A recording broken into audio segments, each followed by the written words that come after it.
교우 여러분, 오늘 저는 기도에 대해서 설교하려고 합니다. 오늘 본문이 기도에 관한 말씀입니다.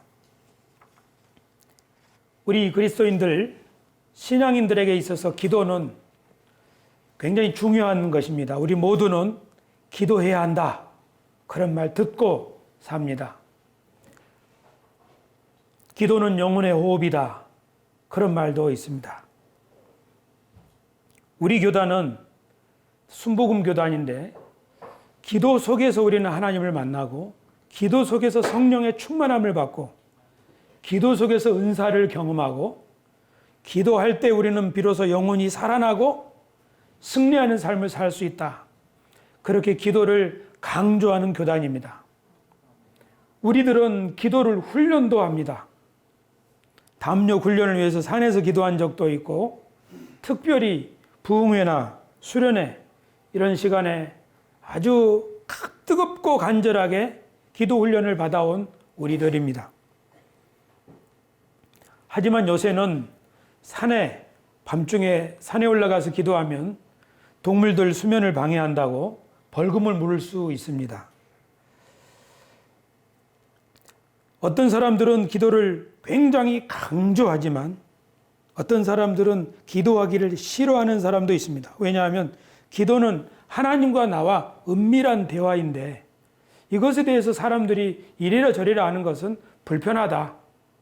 그렇게 기도에 대해서 얘기하는 것을 별로 좋아하지 않습니다. 그것은 사생활이라는 것입니다. 오늘 기도가 한편으로는 왜곡되기도 하고 한편으로는 기도를 멀리하기도 하는 그런 시대에 우리가 살고 있습니다. 오늘 말씀을 통해서 기도가 무엇인지를 바르게 이해하고 우리 기도 생활이 다시 한번 우리 신앙생활을 윤택하게 하는 그런 계기가 되기를 주님의 이름으로 축복합니다. 누가복음은 예수님이 기도하시는 장면부터 시작합니다. 예수께서 한 곳에서 기도하셨다. 그렇게 11장 1절에 말씀하죠. 예수님은 정말 기도하시는 분이셨죠. 예수님이 기도하실 때에 새벽 미명에 기도하시고 밤중에 기도하시고 그렇게 예수님이 기도를 마치시고 돌아오니 제자들이 예수님께 기도를 좀 가르쳐 주십시오 하고 기도를 가르쳐 달라고 부탁을 드렸습니다. 예수님의 제자들은 유대인으로 태어났기 때문에 유대인들은 어렸을 때부터 기도를 가르칩니다. 유대인들은 그렇게 기도를 늘 하는 것입니다. 구약 성경 창세기를 보면 아브라함의 아들 이삭은 해가 저물 때 들판에서 이렇게 묵상을 하고 있었다고 합니다. 아마 해질녘에 하나님을 찾으면서 하나님, 제가 지금 기다리는 제 신부감이 오고 있는데 어떤 사람입니까? 정말 기대가 됩니다. 하면서 들판을 거닐면서 묵상을 하고 있었다. 그렇게 말합니다. 베드로도 점심 먹기 전에 옥상에 있는 기도처에서 하나님 앞에 기도하다가 너무 배가 고파서 비몽사몽간에 환상을 보기도 했다는 이야기가 사도행전에 기록되어 있습니다. 이처럼 유대인들은 기도하는데 익숙한 사람들입니다. 그런데 예수님께 세례 요한이 제자들에게 기도를 가르쳐 준 것처럼 우리들에게도 기도를 가르쳐 주십시오. 이 말은 우리들이 기도를 안 합니다가 아니라 세례 요한의 제자들이 세례 요한의 핵심 가르침을 기도를 통해서 배웠던 것처럼 예수님이 가르치시는 핵심 정신, 핵심 철학, 예수님의 하나님 나라 운동의 근본 정신을 우리들에게 기도를 통하여 가르쳐 주십시오 하는 것이죠. 그래서 예수님께서는 그래 좋다. 너희들 이렇게 기도해라. 즉 이 정신으로 나의 제자가 되어야 한다 하고 기도를 가르쳐 주셨습니다. 이것이 주기도문입니다.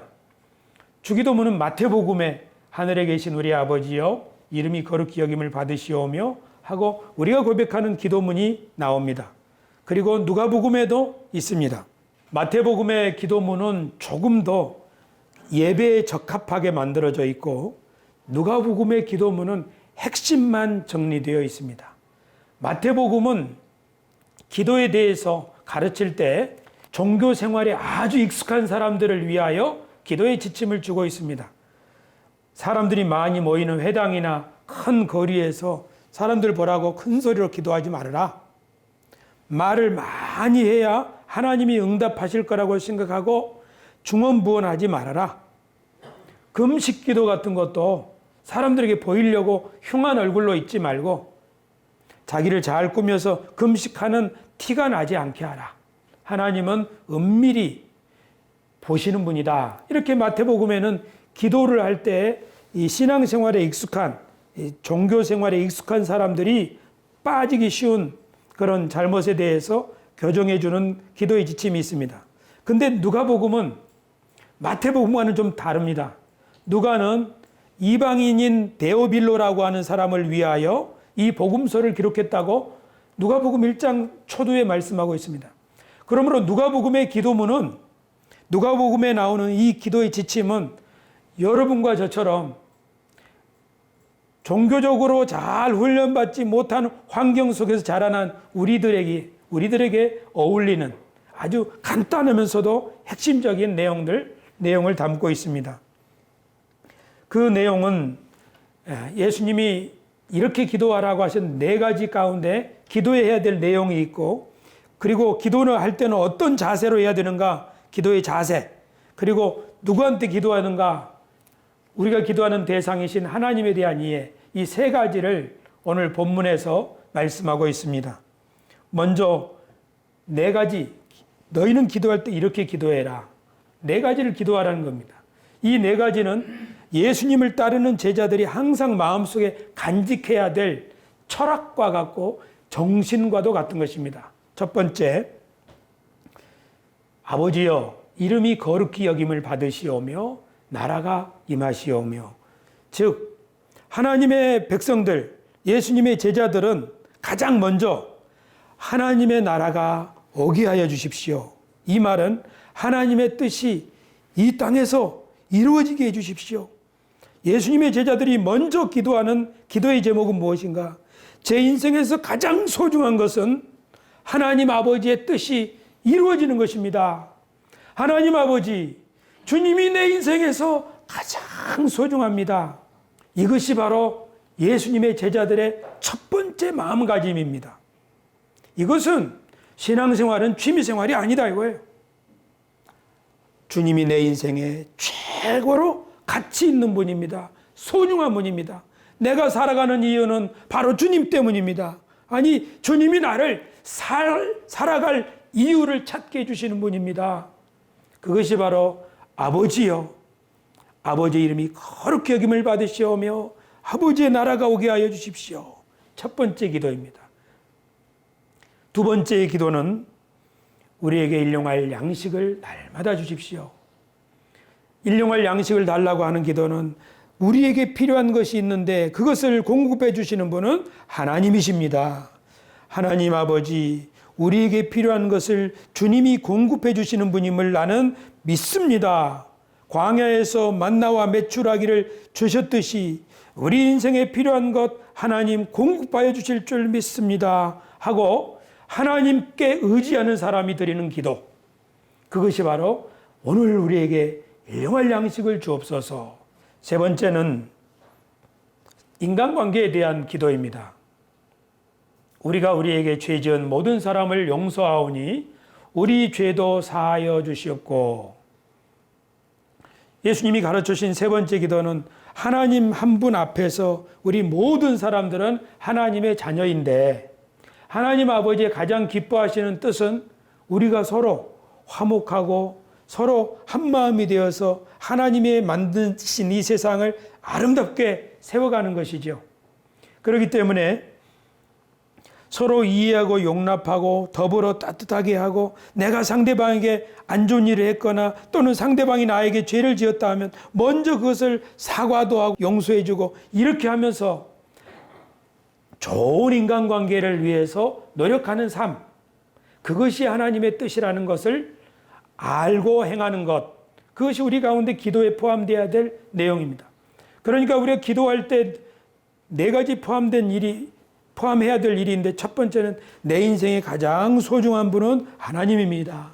두 번째는 일용할 양식, 내 인생에 필요한 것은 주님이 다 공급해 주시기 때문에 하나님 요것 채워주십시오. 그렇게 하나님을 의지하는 것이죠. 세 번째는 하나님이 내게 주신 사람들, 그 사람들과 더불어서 서로 사이좋게 화목하게 지낼 수 있도록 도와주십시오. 만약에 제가 그렇지 않고 있다면 제가 돌이켜서 주님의 말씀을 다시 따르기를 원합니다. 기도할 때 인간관계를 잘 돌아보는 우리가 되어야 할 줄로 믿습니다. 마지막 네 번째는 우리를 시험에 들게 하지 마시옵소서.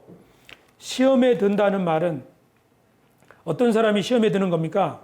자기 본분을 떠나버리는 것이 시험에 드는 거죠. 아담이 에덴 동산에서 자기가 맡은 본분을 저버리는 것.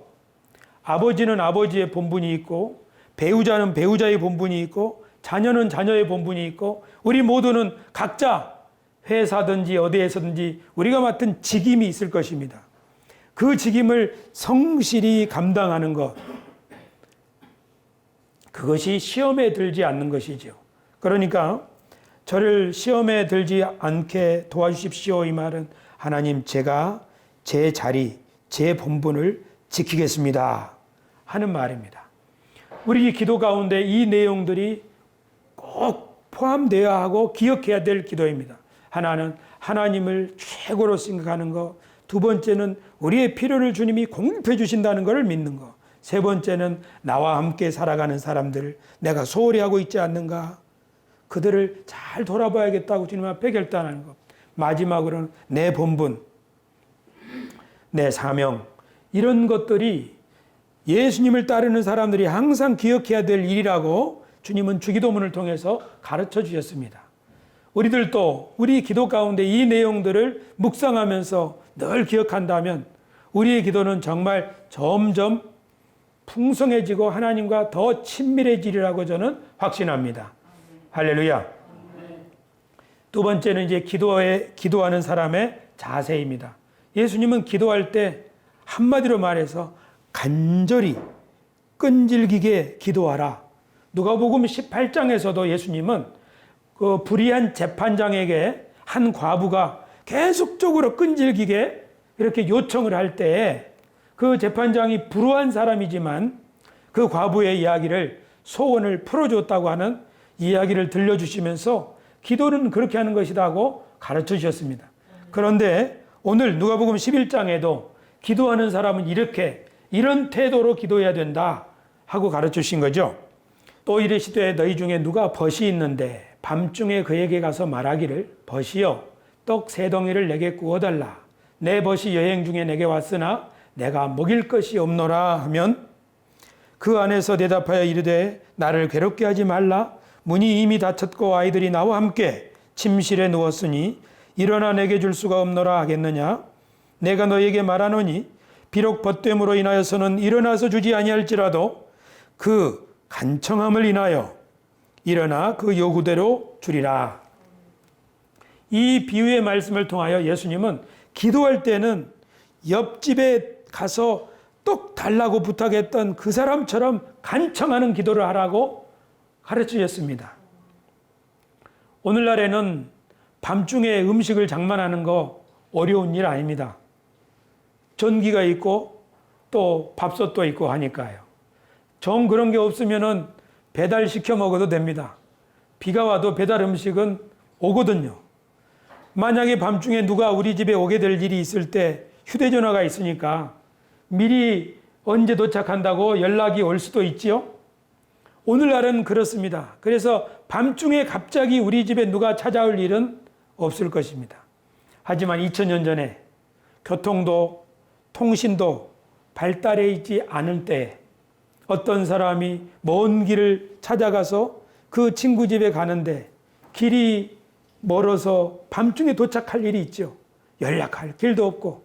그런데 이 집 식구들이 밤중에 온 친구를 맞이해서 먹을 것을 주려고 봤더니 없어요, 밤에. 옛날에는 전기가 없을 시절에 밥을 장만하려면 우물가에 가서 쌀을 씻어다가 아궁이에 불을 지펴가면서 밥을 해야겠죠.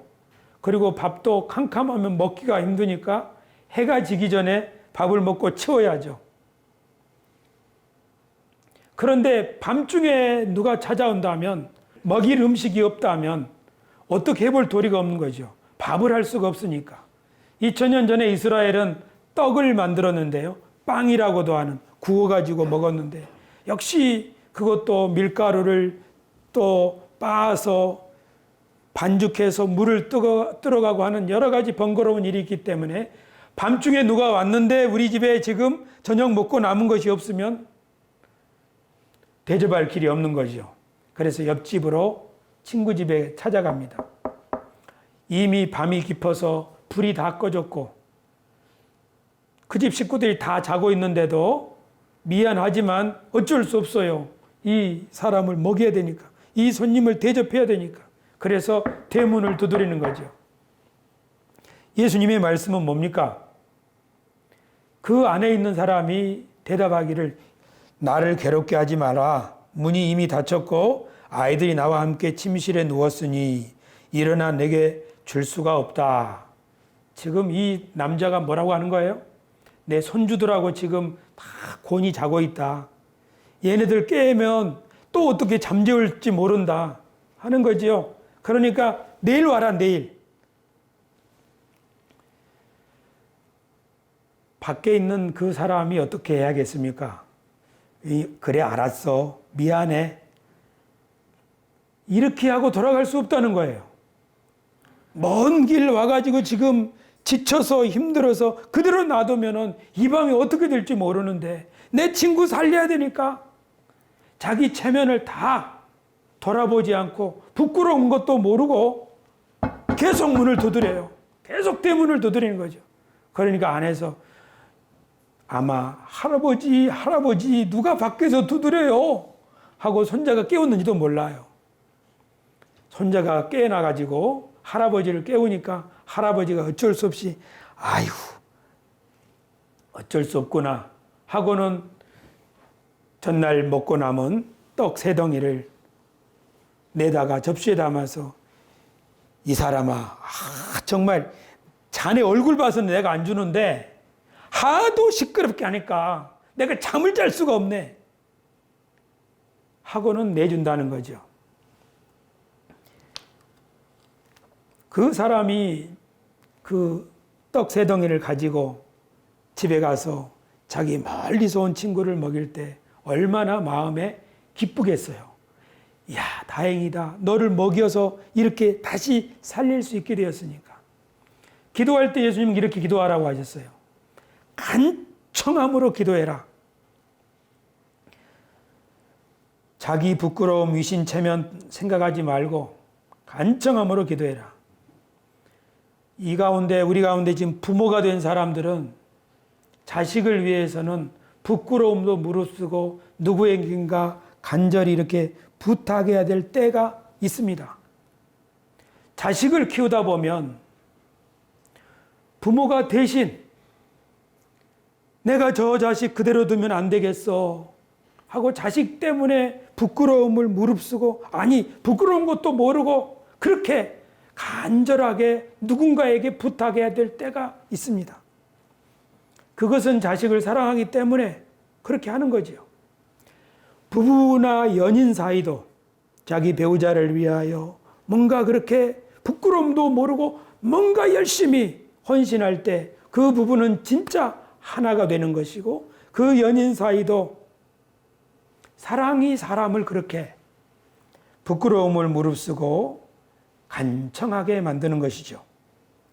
기도할 때는 그렇게 하라는 겁니다.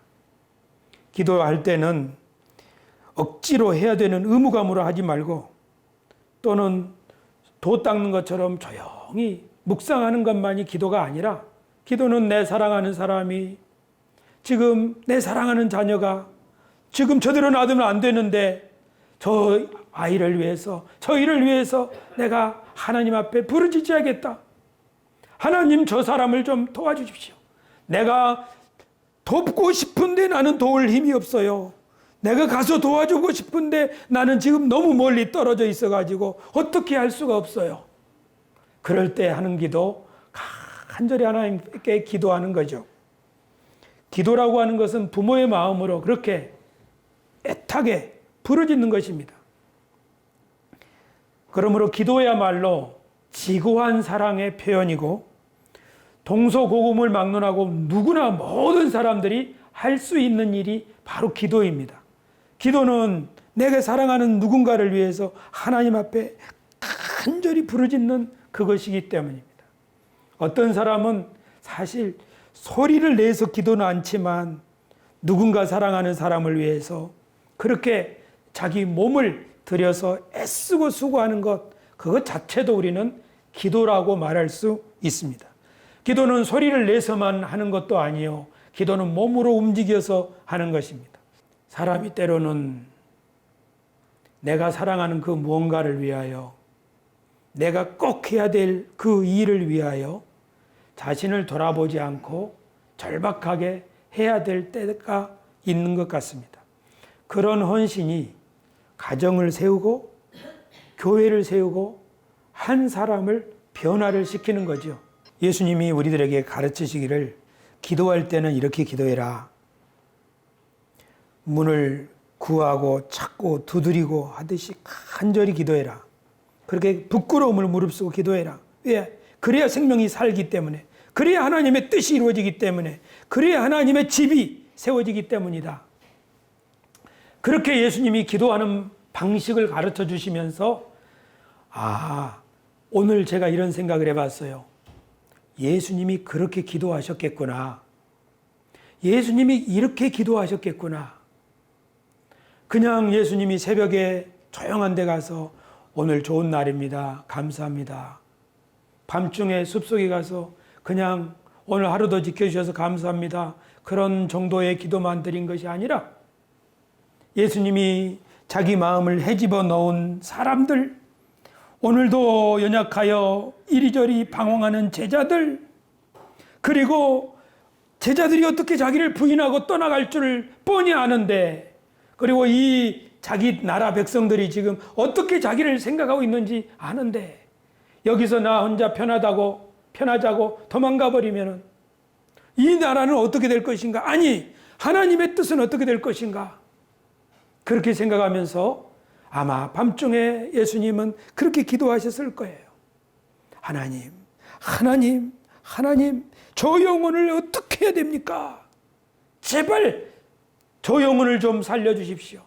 저 영혼이 지금 믿음이 없어서, 저 영혼이 지금 너무 연약해서 사탄이 일이 꼬이면 일이 넘어가고 저리 채를 치면 저리 흔들흔들 하는데 저 영혼을 어떻게 합니까? 주님의 백성들은 어떻게 합니까? 아마 주님이 절박하고 애절한 심정으로 기도를 하셨기 때문에 십자가를 지는 길을 능히 걸어가실 수 있지 않았겠는가. 예수님도 십자가의 길을 걸으려고 할 때에 사람들이 가지 마라고 그랬잖아요. 제자들이 거기 왜 힘든 일 하려고 합니까? 하지 마세요. 그러잖아요. 또 예수님을 사랑하는 여인들도 예수님 불쌍하다고 막 울잖아요. 그러나 예수님이 그 모든 일에도 흔들리지 않고 끝까지 하나님의 그 소임을 감당할 수 있었던 이유는 아마 사랑하는 사람들을 살리기 위하여 이렇게 간절히 기도했기 때문이라고 저는 믿습니다. 오늘 우리들에게 필요한 기도가 이것입니다. 새소망 교회를 하나님이 우리들에게 주셨는데 이 새소망 교회를 하나님, 주님이 기뻐하시는 교회로 세워지기를 원합니다. 어떻게 해야 되겠습니까? 간절히 기도하는 사람들이 있다면 교회는 그렇게 세워질 것입니다. 만약에 우리가 전도하고 우리가 돌보는 가족이나 또는 어떤 영혼이 있다면 그 영혼을 위해서 예수님이 이렇게 기도하라는 거예요. 적당하게 건드려보고 적당하게 권면해보고 말지 말고 구하고 찾고 두드리는 마음으로 그 영혼을 위하여 간절히 하나님 앞에 부르짖고 기도할 때 그 영혼을 어떻게 구할지, 어떻게 찾을지, 그리고 어떻게 건질 수 있는지 그 문을 열 수 있게 된다고 하는 사실입니다. 저는 여러분 앞에서 설교하는 목회자로서 오늘 이 말씀 앞에 회개합니다. 저도 영혼들을 교회로 인도하고 저도 자녀들을 양육하고 저도 교인들을 하나님의 사람으로 이끌기를 원합니다. 그러나 때때로 어떤 사람들은 믿음에서 떠나 있고 어떤 사람들은 너무나 게으르고 어떤 사람들은 너무나 세속적입니다. 그런 모습을 볼 때 제가 오늘 예수님의 이 기도를 제가 잊어버리고 살았던 것 같습니다.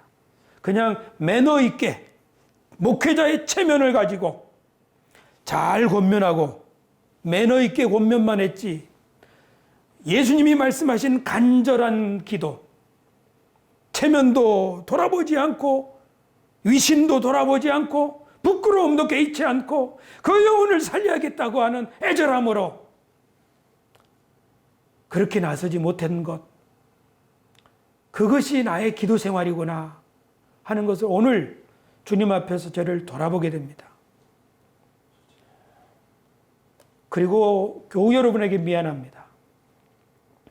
목회자가 무대뽀로 가정도 그 사람의 형편이나 그 사람의 사정도 들어보지 않고 무대뽀로 그 사람을 인도하려고 하는 것은 지혜롭지 못한 일이겠지요.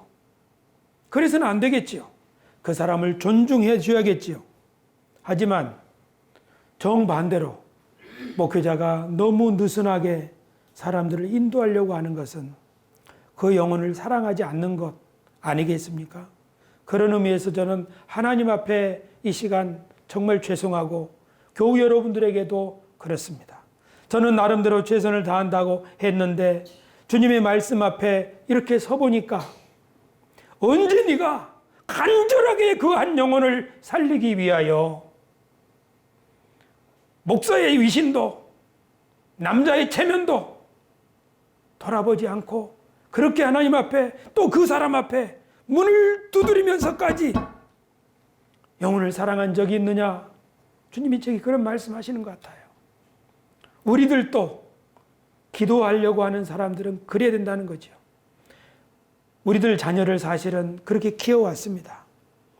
하지만 우리가 교회를 위해서, 우리가 한 영혼을 위해서, 우리가 누군가 그 사람이 믿음을 잘 가질 수 있도록 버려두지 말고 구하고 찾고 두드리면서 간절한 심령으로 그 영혼을 사랑하는 것, 그것이 진짜 주님의 사랑 아닐까요? 신앙은 자유야. 너 신앙 터치하지 않을래. 어떻게 내가 너희 신앙을 강제하겠어? 나는 내가 원하는 교회 다니고 너는 네가 원하는 교회 다녀. 그것은 그를 버리는 거예요. 진짜 사랑한다면 밤중에 온 친구 저대로 놔주면 죽는데 옆에 집에 대문 두드리는 것이 부끄러워서 밤중에 친구야 문 좀 열어도 그러면 그 조용한 동네 모든 사람들이 저 사람은 매너도 없고 교양도 없나 봐. 그럴 수 있죠. 그러나 그런 것 개의치 않고 이 친구 먼 길 와서 그대로 두면 어떡해요? 집에 손님이 찾아왔는데 손님을 대접 안 하면 사람 구실도 못 하는 건데 아니 이 사람 저대로 놔두면은 우리가 정말 사람 구실하려면 우리 교회가 교회 구실을 하려면 우리 교회가 진짜로 예수님을 따르려면 이렇게 기도해야 합니다. 우리는 도울 힘이 없습니다. 우리는 부족합니다. 우리는 어떻게 못합니다. 하지만 어떻게 못한다고 가만히 있어버리면 우리는 영혼을 사랑하는 것이 아니에요. 우리가 어떻게 할 수 없기 때문에 구하고 찾고 두드려야 합니다. 예수님이 우리들에게 가르쳐주신 기도입니다. 저는 교우 여러분들의 가정을 봅니다. 어떤 가정은 자녀를 양육하기에는 부족한 환경입니다. 그런데 그 자녀를 양육하기 위해서 하나님 앞에 애타게 부르짖으면서 포기하지 않고 하나님을 찾았더니 그 자녀들이 어려움을 극복하고 이렇게 어엿하게 서는 것을 볼 때에 저렇게 간절히 부르짖는 사람이 결국 사람 구실할 수 있는 가정을 만드는구나. 우리들은 돈으로 우리들의 직업으로 가정을 세울 수 없습니다.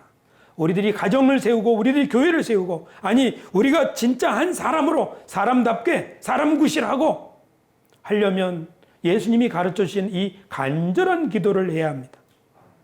이 기도가 우리를 진실한 사람으로 만들고, 이 기도가 우리를 우리의 수준이 아니라 우리의 수준을 뛰어넘어서, 우리 가진 것은 이거밖에 없지만 하나님이 우리를 통하여 역사하실 수 있도록, 더 풍성한 것으로 공급해 주실 수 있도록 하는 기도, 예수님은 우리들에게 오늘 그렇게 기도하라고 가르치셨으니, 교우 여러분, 우리가 사랑하는 자녀들을 위해서 다시 한번 그렇게 기도합시다. 우리가 사랑하는 어떤 영혼을 위해서, 그 영혼이 하나님 앞에 나오지 못한 것 때문에 뒤에서 손가락질만 하지 말고, 내가 그 영혼을 가슴에 품고, 하나님 그 영혼을 살려주십시오, 그 영혼 저대로 놔두면 안 됩니다, 우리 같이 기도하는 우리가 됩시다. 우리가 돕기를 원하는 선교사님들도, 우리가 가진 것은 이만큼밖에 없으니 우리 교회 운영하기도 빠듯한데 우리가 누구를 돕습니까? 하면 우리는 영원히 아무것도 못합니다. 하지만 하나님 아버지, 우리는 보리떡 5개, 물고기 2마리밖에 없습니다. 하지만 우리를 필요로 하는 사람이 저 필리핀에 있고 아프리카에 있고 태국에 있습니다. 주여, 저들을 살려주십시오. 저들을 도울 수 있게 해주십시오. 우리가 진심으로 기도한다면 하나님은 우리의 적은 것을 통해서도 더 놀라운 일들을 이루어낼 수 있을 줄 믿습니다. 그렇게 살아야 멋있는 교회 아닐까요? 맨날 우리가 가지고 있는 것 가지고만 어떻게 해보려고 한다면, 그렇죠. 예수님의 가르치신 이 기도를 마음속에 기억합시다. 마지막으로, 예수님은 기도할 때 우리가 누구한테 기도하는가? 우리가 기도를 드릴 때 우리는 하나님께 기도하는데, 그 하나님이 어떤 분이시냐면 너무나 선하고 너무나 인자하시고 너무나 완전하신 분이기 때문에 우리가 기도할 때는 의심할 필요가 없다는 것을 가르쳐 주셨습니다. 11절부터 보시면, 너희 중에 아버지 된 자로서 누가 아들이 생선을 달라 하는데 생선 대신에 뱀을 주며 알을 달라 하는데 전갈을 주겠느냐? 너희가 악할지라도 좋은 것을 자식에게 줄 줄 알거든 하물며 너희 하늘 아버지께서 구하는 자에게 성령을 주시지 않겠느냐 하시니라. 예수님이 이 말씀하시는 거죠. 자녀가 생선을 달라 하는데 뱀을 주며 알을 달라 하는데 전갈을 줄 부모가 어디 있느냐? 이것은 우리나라 상황이 아닙니다. 이스라엘, 저 유대 땅의 이야기입니다. 유대 땅에서 잡히는 물고기들 중에는 물뱀이라고 하는 물고기가 있는데, 물뱀은 물고기하고 일반 생선하고 비슷하게 생겨서 잘 모르는 사람들은 혼동할 수도 있다고 그래요. 그러나 아버지 된 사람이 자식이 생선 달라고 할 때 비슷하게 생겼다고 물뱀을 잡아서 줄 수는 없지 않느냐? 옛날에 새들이 들에서 알을 낳습니다. 메추리도 꽁도 들에서 알을 낳지요. 그래서 시골에서는 들에 있는 그 지푸라기 사이에 낳은 알들을, 새알을 주울 수 있습니다. 이스라엘에도 그렇습니다. 다만 이스라엘은 건조한 땅이기 때문에 전갈이 있습니다. 그런데 전갈은 이렇게 꼬리가 있는 거기 때문에 새알과 혼동할 수가 없는 거죠. 하지만 전갈이 새끼를 낳으면 달라집니다. 제가 사진을 찾았는데요. 전갈이 새끼를 낳으면 새끼를 모두 등에다가 업고 몸을 잔뜩 웅크려 가지고 이렇게 있어요. 이스라엘 문화를 연구하는 학자가 그것을 설명하기를, 지푸라기 사이에 있는 그 새끼를 등에 업은 전갈은 얼핏 보면 새알 같다는 거예요. 아무리 그렇기로서니 자식이 새알 주세요, 알 주세요 하는데 전갈을 잡아다가 줄 아버지가 있겠느냐 하는 거죠. 자식이 달라고 할 때 부모가 그거 헷갈리겠느냐 하는 거죠. 너희가 악한 자라도 자식한테는 좋은 것을 줄 줄 아는데 하나님이 구하는 자에게 좋은 거 안 주시겠느냐 하는 거죠. 사실 여기 계신 부모들은 다 자식에게 좋은 것을 주시는 분이지요. 동의하시면 아멘 합시다. 그럼 여기 계신 자녀들에게 묻습니다. 여러분 자녀들 부모님이 항상 좋은 것 주시던가요? 전 최근에 우리 자녀들이 저에게 원망하는 말을 들었습니다. 아빠는 왜 그렇게 나쁜 것을 우리에게 주었어요?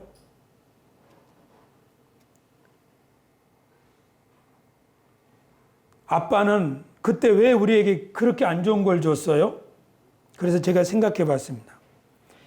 부모는 자식에게 좋은 줄 알고 자식을 잘 좋은 것을 주려고 하지만 알고 보면 그 자식의 독립심이나 자립심을 키워주지 못하고 빼앗아 버릴 수도 있습니다. 마마보이 만들 수 있습니다.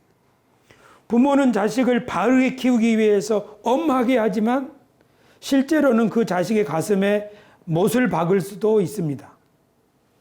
우리들은 불완전한 부모이기 때문에 그럴 수 있어요. 좋은 것을 준다고 하면서는 실제로는 안 좋은 것을 자식에게 줄 수도 있습니다. 오늘 예수님께서는 부모는 악해도 부족해도 자식에게 좋은 것을 주려고 노력하지 않느냐. 하나님은 완전한 분이시다. 하나님은 생선과 물뱀을 혼동하지 않으시고 전갈과 알 혼동하지 않으시는 분이다. 하나님은 구하는 자에게 좋은 것을 주시는 분이다. 알사탕하고 유리구슬하고 비슷하다고 그래서 자녀가 사탕 주세요 하는데 유리구슬을 집어주는 부모가 있겠느냐? 그 씹으면 이빨 깨지잖아요. 마시멜로우 먹고 싶다고 마시멜로우 주세요 하는데 목화솜을 줄 부모가 있겠느냐? 오늘날로 바꾸면 그렇다는 거죠. 비슷하게 생겼다고 해서 부모가 그거 헷갈려서 엉뚱한 거 줄 부모는 없다. 그렇지만 하나님은 우리에게 뭐가 필요한지 가장 잘 아시는 분이기 때문에 우리가 뭐든지 기도할 때는 의심하지 말고 가장 좋은 것을 주실 줄 알고 그런 믿음을 가지고 기도를 하라는 것이지요. 부모님들을 위해서 한마디 더 붙인다면 부모님들이 만약에 자녀의 가슴에 못을 박았다면 일부러 그러지는 않았을 거예요. 그렇죠? 그래서 자녀들 여러분 이 가족의 달에 부모님과 서로 화해할 수 있게 되기를 바랍니다. 오늘 기도에 대해서 하나님 말씀을 함께 생각해 봤습니다. 기도는 의무도 아니고 또 기도는 어떤 영적 레벨을 과시하는 자랑질도 아닙니다.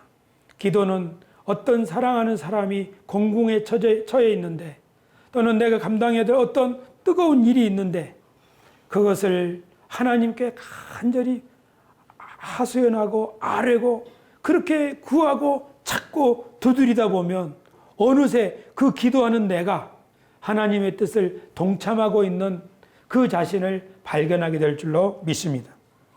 올해 우리 교회 표어는 하나님의 꿈을 바라고 구하고 행하자입니다. 우리가 하나님의 꿈을 하나님의 뜻으로 이해할 수 있습니다. 우리가 한 주간을 사는 동안에 또 올 한 해를 지내면서 하나님의 뜻이 뭘까? 그것을 늘 구하면서 그 하나님의 뜻을 발견한 사람들은 그래, 이거 이렇게 이루어지면 정말 좋겠구나.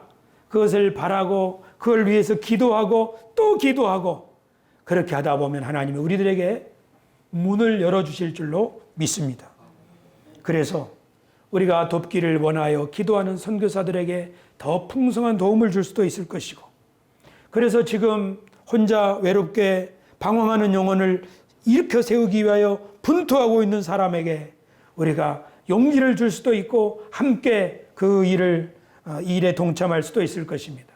어떤 사람은 다른 사람들은 몰라줘도 자기 혼자 진실을 지키기 위해서 외로운 싸움을 싸우고 있는데 그 사람에게 우리가 용기를 주고 동참할 수도 있습니다. 어떤 사람은 하루에 새들이 2만 마리가 유리 방음벽에 부딪혀서 죽고 그래서 1년에 800만 마리가 죽는다고 합니다.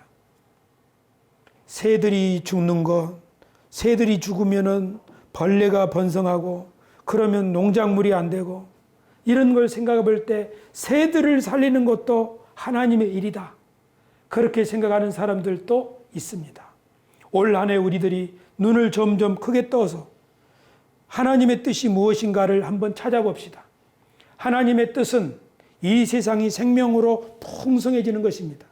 하나님의 뜻은 영혼이 살아나는 것입니다. 그 영혼을 살리고 이 세상이 생명으로 풍성해지는 일이라면 뭐든지 다 하나님이 기뻐하시는 뜻이라고 우리는 이해할 수 있습니다. 그러므로 그 뜻을 찾았다면 우리가 바라고 구하고 그리고 행함으로 올 한 해 새소망교회에서 행하시는 하나님의 새로운 일들이 우리 교회 안에 힘있게 일어나게 되기를 주님의 이름으로 축복합니다. 기도하겠습니다.